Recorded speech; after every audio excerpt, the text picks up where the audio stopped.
I have found getting involved with the choir an emotional pull with regards to the whole aspect of long-term illness that I haven't experienced just by reading the words or talking to an individual. The music, the singing brings an added emotional dimension to it that I hadn't otherwise experienced other than for myself.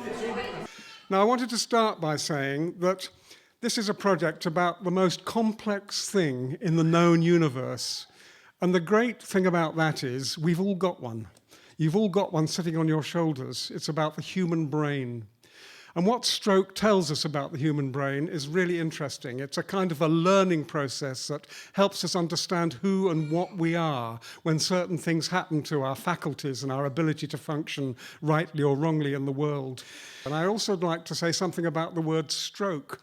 My father had a stroke many, many years ago, and the word always struck me as something soft, like stroking. I could never really understand why that word applied to such a devastating condition.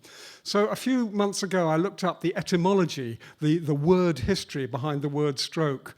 And you look back to medieval times, and the word is strike. It comes from the word strike. And you'll hear in James's song, who's sitting a few rows back here, who had a stroke 7 years ago, he's a man's man, a regular bloke, a man's man struck by a stroke. The actual verb strike is used about the effect of a stroke because it strikes, and it strikes deeply, and it strikes fundamentally on the nature of who we are. So it's helpful, I think, to think about stroke in those terms. Now, we've got a fabulous chorus here, and you can see they're all wearing red Northern Ireland Chest, Heart and Stroke t-shirts. And this project simply could not have happened without Northern Ireland Chest, Heart and Stroke, the Derry-based arm of that organisation, which is what it says on the label. It's an organisation for people living with the consequences of chest, heart and stroke conditions. A number of volunteers from that organisation are here, and a number of patients.